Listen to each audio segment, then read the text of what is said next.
Hola jóvenes, buenos días, espero que se encuentren muy bien. Ya viernes, prácticamente terminando la semana. Y el día de ayer hicimos una práctica sobre el examen que van a tener oficialmente el siguiente lunes 7 de diciembre. A la mayoría casi no les di una retroalimentación personal, sino que dejé puesto ahí en la plataforma de Classroom el día de ayer las respuestas correctas y al igual lo volví a subir el día de hoy para que pudieran ver cuáles eran las respuestas correctas y ustedes pudieran comparar.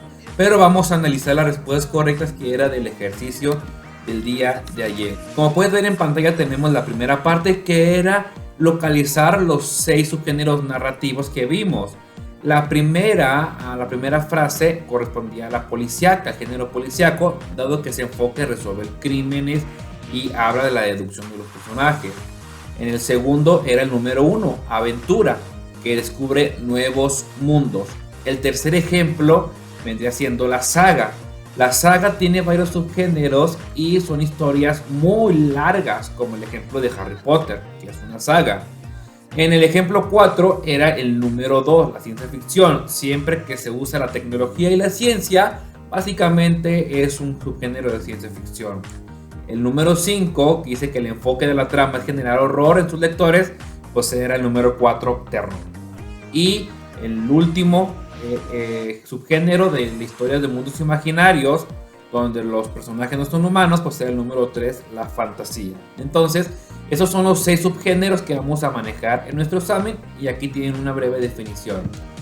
Aquí en el segundo, bueno, dice es una narración imaginaria donde el escritor crea personajes en un lugar y tiempo determinado en una trama que tiene que resolver los personajes, pues es un cuento. Número 8, una narrativa que está basada en hechos reales y los temas son sobrenaturales, pues es una leyenda. En la número 9 fue la que la mayoría de ustedes se equivocaron o no acertaron muy bien. La idea era que la línea azul, la flecha azul, era una historia, era una trama y se dieran cuenta cómo estaba dividida en 3 partes. Entonces arriba tienen que poner planteamiento, que es la primera parte de un cuento, desarrollo y al final conclusión o desenlace, cualquiera estaba bien de las dos.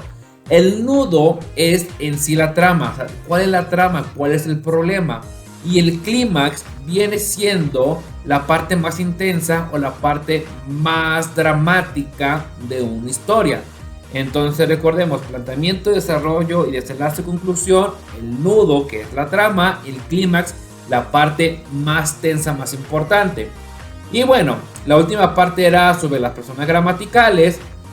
El número 10 era primera persona plural, porque estamos hablando de nosotros. El número 11, tercera persona, porque estamos hablando de él en singular. Número 12, segunda persona singular, porque estoy hablando del pronombre tú, o sea, directamente contigo. El tercero era primera persona singular, porque estoy hablando yo, te das cuenta, habla de yo solo empecé y habla del pronombre yo. El 14 era tercera persona plural. Y el 15 era segunda persona plural porque utiliza el pronombre ustedes. Entonces, esto fue básicamente el repaso del ejercicio del día de ayer. Recuerden los temas que estamos aquí, que estamos teniendo aquí para el examen: subgénero narrativo, cuento leyenda, secuencia de un cuento, persona gramatical, la paradoja, géneros literarios, tipos de personajes, características de los personajes, ambiente de una narración y los tipos de narradores. El día de ayer vimos los primeros 5. Ahora vamos a repasar los siguientes 5 temas que van a venir en tu examen. ¿Cuáles son estos 5 temas que vamos a enfocarnos? Pues son estos 5: géneros literarios, tipos de personajes, características, ambiente de narración y los tipos de narrador. Recuerda que los que están subrayados son los que vienen en mayor cantidad en tu examen. Entonces, repasemos rápidamente cada uno de estos 5. Los géneros literarios son 3 que vimos prácticamente, que era lírico, que se enfoca como en poemas, poesía, cantos, que expresa una emoción, que está como en prosa, como en párrafos.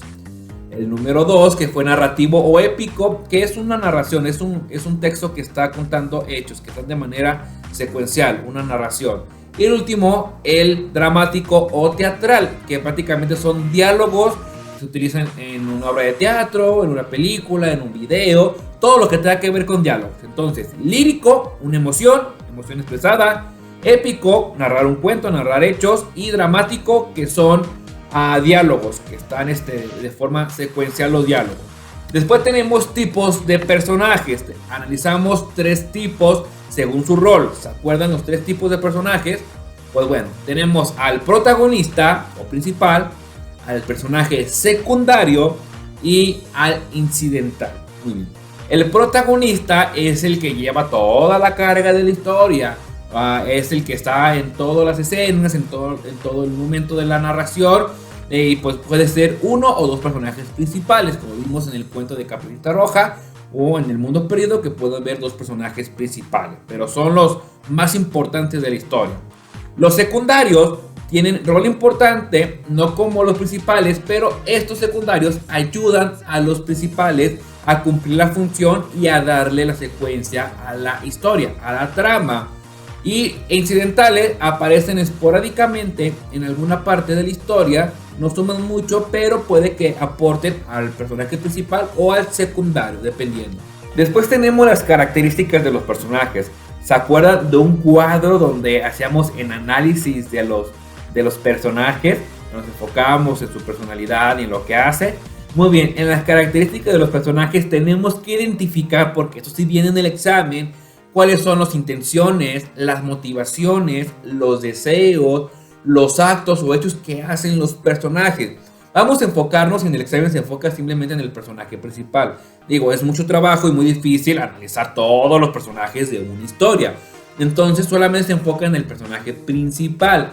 Tienes que deducir a cuáles, repito, las intenciones, los deseos, los hechos, las motivaciones, su rol, o sea, si es científico, si es un doctor, si es maestro, si es un plomero, o sea, cuál es la profesión. Eso es analizando los personajes. Después tenemos la ambientación, es el entorno, lo que está alrededor de la historia. ¿Se acuerdan que su boleto de salida en este trabajo era sobre un barrio de Londres? Qué importante era un barrio pues para la historia. Así es en este caso. ¿Qué tan importante es alrededor, la ambientación? ¿Qué aporta? ¿Qué no aporta? ¿Qué pudiera ayudar al personaje? Y esto, bueno, viene también, creo que viene una pregunta solamente del ambiente, pero para que estén muy atentos. Y por último tenemos los tipos de narradores. ¿Se acuerdan? Lo vimos esta semana, los tipos de narradores, que son 5 tipos de narradores, que son el protagonista, el narrador protagonista, el testigo, el equisciente, el omnisciente y el deficiente. Son los 5 tipos de narradores. ¿Cuál es la función? Bueno, recordemos que es un narrador. Un narrador es el que va contando la historia y nos va llevando a la aventura, a la trama, a lo que va pasando.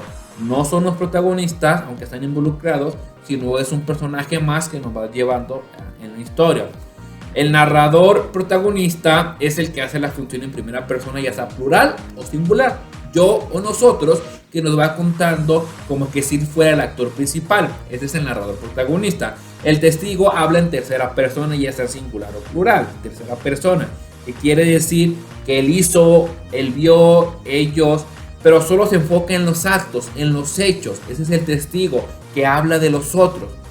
El equisciente es el que se enfoca solamente en un personaje y tenemos solo la perspectiva de un personaje, no de los demás. ¿Se acuerdan de la metamorfosis? Solo sabemos lo que siente Gregorio, no los demás. Ese es el equisciente. El omnisciente, aquí como que se me equivocaron mucho. El omnisciente es el que todo lo sabe. Sabe exactamente y con detalle lo que siente, lo que piensa, lo que dice todos los personajes en todo momento de la historia.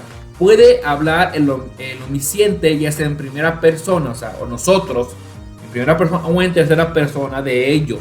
Entonces regularmente se maneja en plural, primera persona nosotros o tercera persona ellos. El omnisciente todo lo sabe, todo lo conoce. Y el deficiente, que es la diferencia del omnisciente, el deficiente, como dice su nombre, no lo sabe todo, sino que va dando simplemente como pistas o no nos cuenta nada. Y regularmente habla en tercera persona o en segunda persona, el deficiente. Regularmente los policíacos son los que utilizan ese estilo porque van juntando los hechos. Entonces esos son los 5 temas que vamos a repasar el día de hoy. ¿Cuál es el trabajo? Igual voy a dejar unas preguntas, van a ser algunas menos, porque ya es viernes, para que sea más tranquilo, y tienen que mandar su trabajo. Con que lo contesten y lo manden, que escriban el código de clase, con eso es suficiente para tener los puntos. Es un repaso, no te voy a calificar qué tanto sabes o no. Al igual, yo al final del día te voy a subir las respuestas correctas para que compares con las tuyas y puedas estudiar. Entonces, con el archivo de ayer contestado y con el de hoy, con esos dos archivos, tienes suficiente para estudiar. Además de tus boletos de salidas anteriores y de todos los videos que tenemos las últimas 3 semanas para que estudies este fin de semana para tu examen del siguiente lunes en la materia de español. Si hubiera alguna duda o comentario, por favor me la manden, me la escriban.